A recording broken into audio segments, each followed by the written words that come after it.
U današnjem videu pripremamo jedan veoma sočan i čokoladan kolač koji će biti jako brzo gotov, tačnije priprema je jako brza.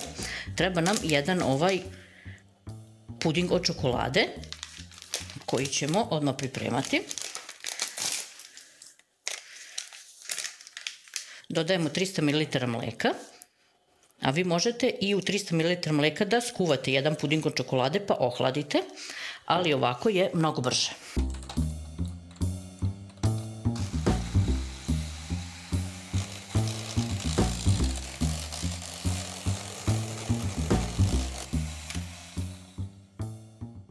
Puding smo umutili, vreme mućenja neke 2 minute, idemo da operemo nastavke, redno uključimo na 200 stepeni i idemo dalje. U jednu veću posudu stavljamo 4 cela jaja.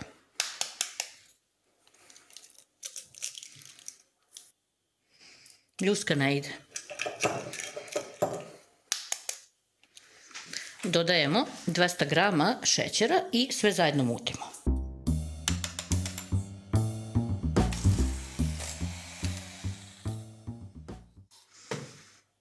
Umućenim jajima i šećeru dodajemo ovaj prethodno umućeni puding.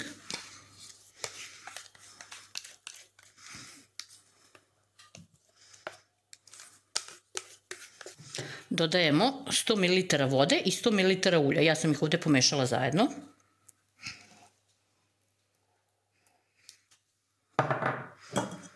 Sto 120 grama kisele pavlake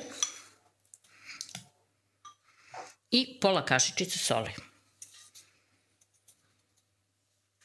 I opet mutimo sve zajedno.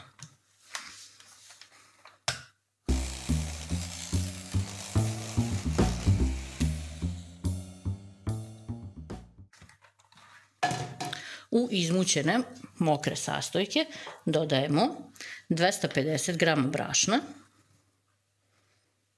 10 grama praška za pecivo i 60 grama kakava.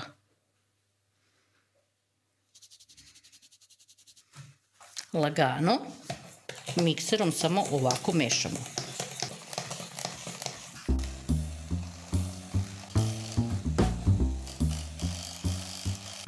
Još malo sve ovo fino sjedinimo i masa za kolač nam je gotova.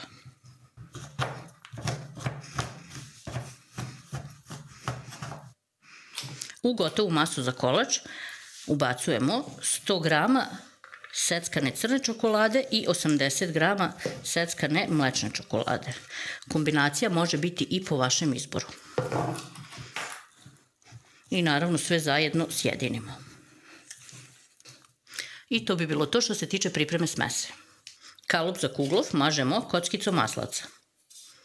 Ukoliko do sad niste, prijavite se na naš kanal i obavezno pritisnite zvonce kako biste dobijali redovno obaveštenja kada uradimo neki novi video. Premazan pleh posipamo sa malo kakava i njega ćemo sada drmanjem rasporediti. Ukoliko nemate ovaj kalup, sve možete raditi u običnom plehu. Posle posipanja udarate ovako kalup da vam se sav višak odlepi.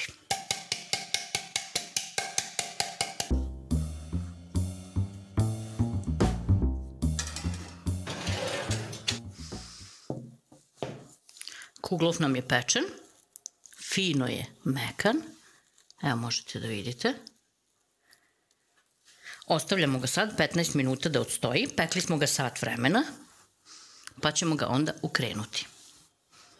Nakon 15 minuta okrećemo kuglov, ja ću ga staviti na ovu rešetku, pa onda na tacnu, nemojte stavljati na plastiku. Još je bome dobro vruće.